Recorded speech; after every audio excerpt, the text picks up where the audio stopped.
Welcome back to our podcast on leadership excellence. Today, we're thrilled to have Kerri Murray, president of ShelterBox USA. She's a global humanitarian leader and has devoted her career to some of the world's most urgent crises. Oh, Eric, thank you so much for having me. It's a privilege to be here today. Well, thank you. It's a privilege for us to have you here, so I appreciate that. So why don't we just start at the beginning? Because everybody, is like, well, what am I going to do with my life, and where am I going to go? And for yourself, how did your leadership journey begin? Where did you start? So I would say my journey started when I was pretty young. Throughout grammar school, throughout high school, throughout college, I always was working. And I came from a family that had a small family business. So I was often working in the store at my parents' business. And I also was working on the weekends. They had a small flea market in our local town. So I was also selling and working at the local flea market that was set up on Sunday mornings very early at 5 o'clock. I was there every Sunday. And so for me, I would say it was really just instilled. It was part of our family that you always really got your hands dirty, rolled up your sleeves. I never remembered not working. I kind of feel sometimes I Yeah. should be retiring soon because I feel like I've been working since I was really young. But I would say my professionalized working started to take shape when I was in college. I was a work study student. I had an extraordinary amount of student loans, and I was fortunate to have a job at campus. And I started working as really an intern in the Rhode Island State Legislature when I was a freshman. So I was able to parlay my work study job working in government. And I was a political science major, so it made a lot of sense. So I started working for a state representative, and that then turned into an opportunity to work in the summer for the lieutenant governor in the state. And I also worked for the public defender's office, working in the women's prison. And by the time I was a senior in college, I had the opportunity to be the first lobbyist for a environmental organization called Save the Bay. And that was a really unique opportunity for me to really step up and raise visibility and also advocate for a cause that I really believed in. And so, kind of my first entry, if you will, into nonprofit service. So, I've been working for a long time, honing skills and a variety of different experiences, I would say, over the years that have gotten me to where I am today. But those early days, those days in college when they had the opportunity to take internships and work study jobs, really helped just kind of cement and solidify kind of my interest in certain areas. And I would say it helped guide me to the path that I'm on today at this moment in my career. Yeah, that is fascinating. There's some themes there that I've seen in very successful people. They started working early in life. They get this work ethic that really starts from a young age, and it really comes from your parents, I guess, and Mhm, mhm, without a doubt. And then that transfers into university, like being involved in government and how you were selected.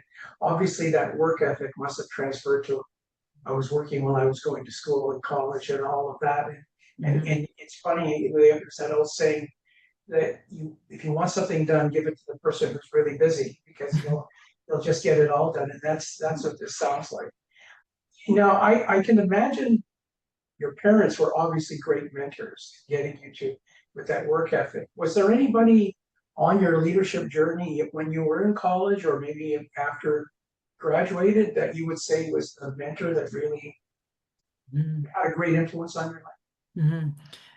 I would say I've had many over the years. And so I've had what I would consider to be formal, ongoing mentors, but I've also had mentors in the moment, I would say as well, that people who really inspired me, who maybe met me for coffee or had a lunch with me and offered me advice as well.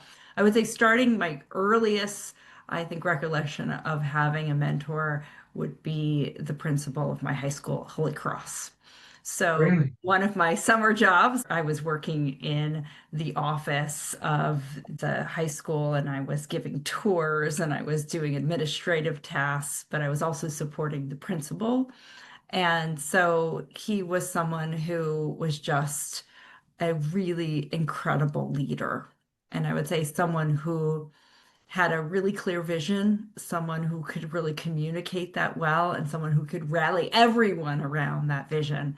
And he was just a really bright light and an inspiring leader who really believed in me and gave me opportunities to grow and stretch myself at a really formative time in my life. So he's no longer with us. He was a really special man, Tim McDonald, but he really had an impact on my life for sure. It's interesting. Yeah. And at the time, you may not have been aware of it, but No, I wasn't. No. Mm-mm. yeah, yeah, Just better. that's a Mhm. wonderful story. Mhm. Um, you got started in nonprofit. You worked in the private sector as well. Mhm. I did. So I mentioned I was a work study kid. Well, when I got out of Yep. college at Providence College, I had a heap of student loans that I needed to pay back. I paid those back for nearly, I would say, 15 years. Every single month, I paid for college on my own, and I went to private school, and it wasn't cheap. And so for me, I had to go to really the private sector. I thought I would go into public service. I thought about running for office at some stage. I thought about a life in nonprofits, but the reality is I had to pay the bills. And my first job right out of school was working for an electronics test fixture company called TTI Testron. So I was able to get a job in marketing at a technology company.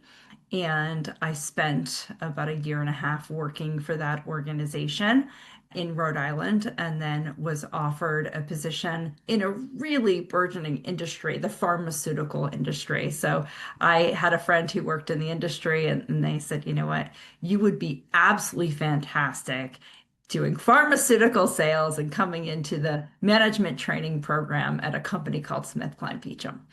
And I thought, wow, this could be a really unique opportunity and a really great company. And so I made the leap, took a risk. I had a stable job. I was learning, but I thought, this seems like the right time for me to make a move.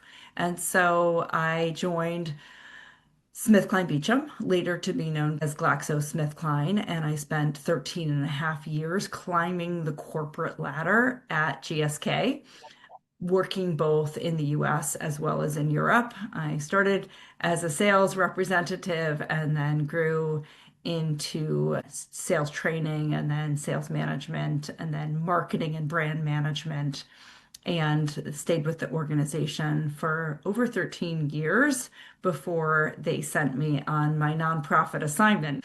Accepting that role is really what set me up on the career path that I'm on today. So, I would say my career has not been a straight line.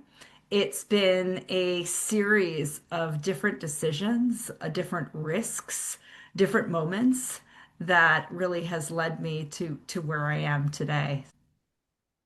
That's a bit of a unique and eclectic background, Mhm. to say the least. I guess one of the questions I wanted to go with on this was, I'm sure the audience would be wondering as well, in terms of 13 years at GlaxoSmithKline and climbing in that corporate environment, in the corporate world, and now you are one of the leaders in the humanitarian nonprofit space. What are the differences in terms of leadership challenges that you would have as you think about your career from pharmaceuticals to now where you are at ShelterBox Mhm. USA? How would you describe the Oh, leadership there's differences? there's so many leadership challenges. One would be taking risks, right? So when I made the move and the CEO of GSK sent me on a nonprofit assignment for 6 months, this is back when, there was a huge economic shutdown, right? So if you remember back to the 08, 09 time period, there's a great deal of uncertainty. Our organization had been restructuring. A lot of people were laid off in the process. And most people thought I was absolutely insane to take a 6 month assignment working in a nonprofit organization during a time when the organization was going through a massive restructure. I was one of the only people from the US commercial organization that took the assignment and decided, yes, I'm going to do this and I'm going to try to transfer my skills and make a difference for the most vulnerable for a 6 month period of time. It changed the course of my life. But I would say risk taking is one of these things, is being able to be comfortable with leading when you don't necessarily have all the answers, right? And through a lot of ambiguity and being able to make decisions and take risks. And for me, I think it's probably been one of the most important decisions I've made in my life. Do you ever get worried about when you're too comfortable in a role? Is that part of it? Or do you have other sixth sense that tells you, yes, I should be taking these risks? I don't think it's good to get too comfortable in a role, right? To just play it safe, right? So I think my whole life and my career has really been a series of decisions and risks. And I think learning is key, is that I'm not comfortable unless I'm in a situation where I'm continuously learning and finding ways to bring value and contributing. And so for me, I would say that that's really important, is that to make sure that you're learning and that you're growing, right? And especially, your career is long and it's going to be varied. And as I said, it's not a straight line. So making sure that you have those opportunities to really stretch yourself is key. In the role you're in now, you've got limited resources, being a nonprofit, but you have to respond so quickly. You have to make decisions swiftly, and yet at the same time, you have to be so strategic in Mhm. terms of what ShelterBox USA, for instance, offers and can't do. How do you balance that swift decision making and your strategic planning function? hmm You're right. Sometimes it's very difficult because we have a finite amount of private charitable funds, right? And sometimes we're making decisions in the moment. So there is a massive humanitarian disaster and something that's displaced, say, hundreds of thousands, sometimes millions of people, right? And we have to make decisions pretty quickly on whether or not we are going to respond and go into that situation and help. Sometimes and oftentimes we haven't necessarily raised the funds yet, right? To be able to say, oh, yes, we're going to have a large scale response, and let's take war in Ukraine, right? We had to make a very quick decision. I was actually part of the first teams that went out to Poland at the beginning of the war in Ukraine. And we felt in that moment it was really important that we go and assess the situation and make a determination. And ultimately, we had a very large scale response to help both refugees as well as internally displaced people in Ukraine during what was, one of the fastest moving and growing displacement crisis since World War II. So we have to be able to pivot in our work very quickly. Not always comfortable for people to have to do that, but I would say something I've gotten very comfortable with is needing to pivot in the moment and make these decisions. And they're really important ones, and they could be hugely consequential. And we know that in our line of work, there are a lot of people whose lives are on the line on whether or not we're able to go in and make a response. So, I think this is not an easy decision. It's not always black and white for us. Sometimes it's gray, and sometimes it's saying, yes, we're going to send a team and we're going to assess, and we're going to make a determination on whether or not we can respond. So oftentimes it means we go in the moment to take a look and assess. So you're obviously making a lot of fast decisions with imperfect information because Mhm. it's a unique situation. They all are. Oh, especially And in disaster relief, there's an urgency to act. There's not yes, good information to act on. So you have to draw down on your experience.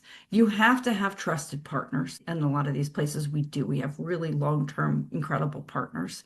But information's a premium, and you don't always have that, right? It's a clear picture. So it's filling in the puzzle pieces the best that you can with the information you have. you got me wondering about, we talked about risk earlier. What if we made a mistake or whatever it is? I think you've answered that just now. When you talk about trust, how important is it to have partners you can trust in terms of what you do in your work and really achieving the goals you're after? Oh, it's absolutely essential. right? Absolutely essential that we are able to work alongside, especially the local communities that we're trying to affect. And so right now, there's a massive movement in our line of work around localization, but really building bridges and really building connections and strong collaborative projects within the communities that we're working in really is making such a meaningful difference in the impact we're able to have. So we have to have trust. We have to have partnership. We have to work alongside and adjacent to other NGOs as well, right? To be effective in our work. So partnership's vital in every career, any industry. It's absolutely vital, right? Yeah, I was going to bring it back to leadership excellence. So is this a skill you've developed in fostering and engendering trust or evaluating whether you can trust someone? Is this one of the key leadership traits of yourself, or is it a skill that you've really developed?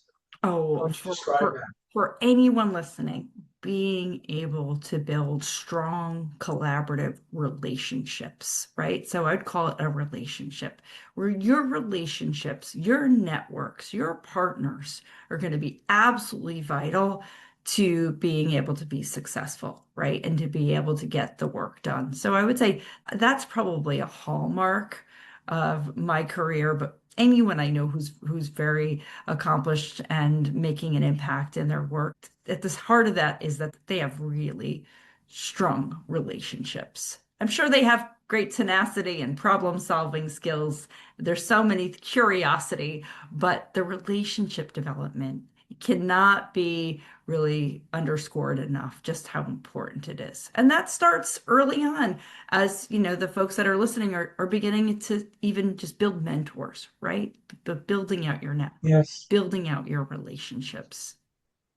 So it sounds like as you've gone through your career, you've built these networks and they've gotten bigger and bigger of people you can trust so you can actually increase your capacity to do more and be Mhm. more. Is that a fair comment? You've just been building this larger and larger network of trusted partners For as sure. you Yeah. as you progress. Yes, Yeah, no, absolutely. I can see that. Something you don't take for granted. Mm-mm. It Never. was, and I guess that's what my where I was going to go next. Was it planful? Did you see it that way, or did you just happen to look in the rearview mirror and go, "Oh, that's what I've done"? Did it come just organically on its own, or is it something actively, consciously cultivated? I think throughout my career, I have actively, consciously cultivated that. But it also brings so much meaning, right, to the work that you Mhm. do, is being able to Yes. connect with people, right? And being able to have trusted partners and people that you can, seek out for advice and who can help support. And so that's something that I think is very important that people listening starting out in their career should really seek out very thoughtfully and intentionally is finding mentors. And sometimes, as I mentioned, it could be a mentor in the moment, but finding those people that you can reach out to and connect with and seek advice from is absolutely vital. My next question kind of, I think we've kind of answered it, but I was wondering about like, 'cause you've got global teams Mhm. and you operate around the world wherever the issues or challenges are. How do you ensure alignment and motivation with everybody, with people on the ground, multiple languages, and so on, that we're aligned on the goals? So what is your secret sauce for that? Oh, so one, communication is key, right? And so you're right. We are actually deploying around the world, and many times we're deploying in places where we might not know the native language, oftentimes, right? So a few things. One, a lot of the work that we do, as you know, is through the use of volunteers, highly trained, highly skilled volunteers in emergency response that comprise our response team.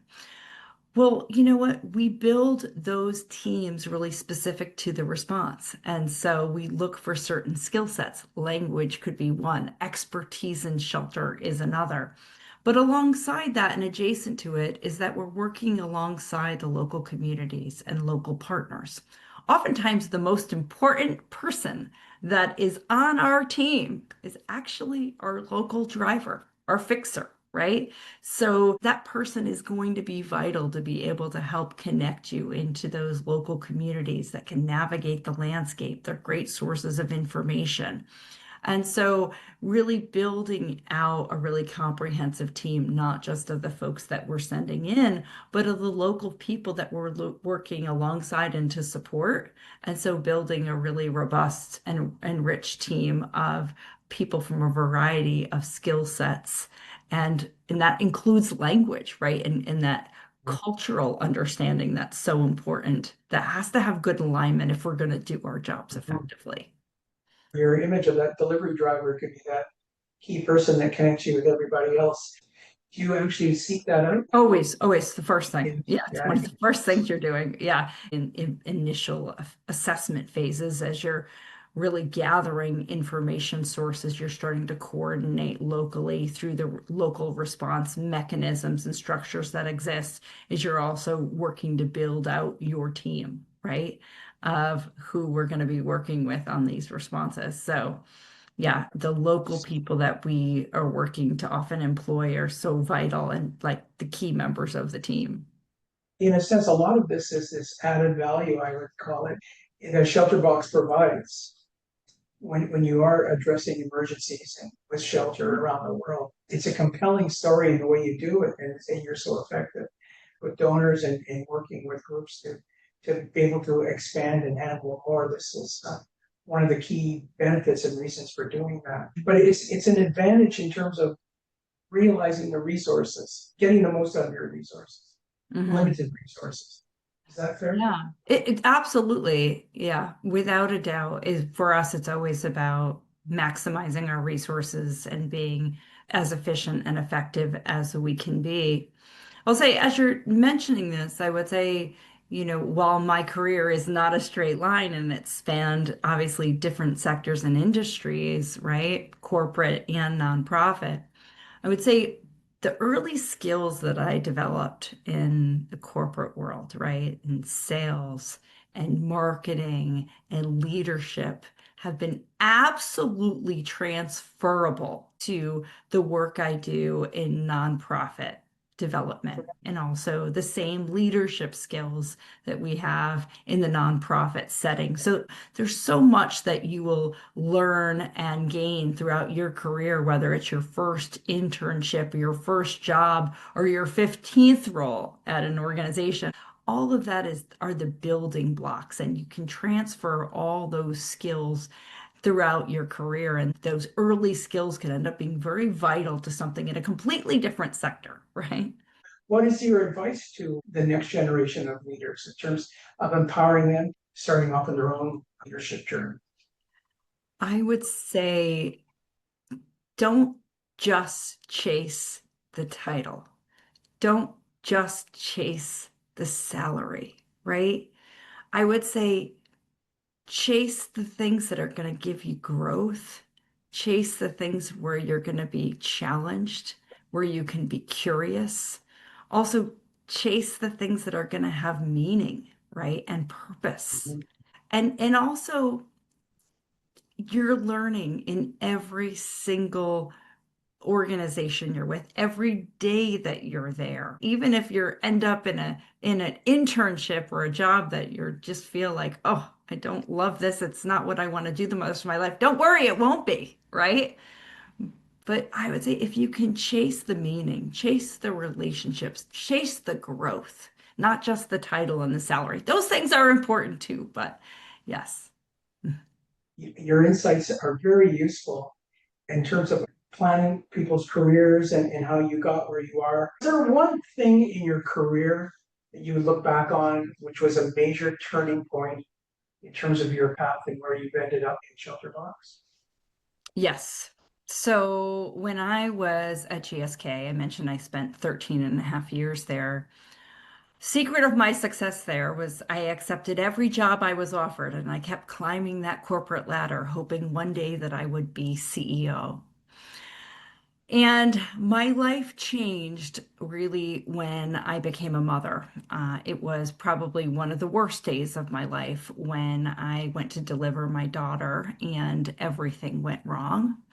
I had needed emergency obstetric care. I had a lot of difficulties having her, and I didn't even meet her for the first few days because she and I were both so sick from the delivery. After the first few days, the doctors had told me that Sophia would not live.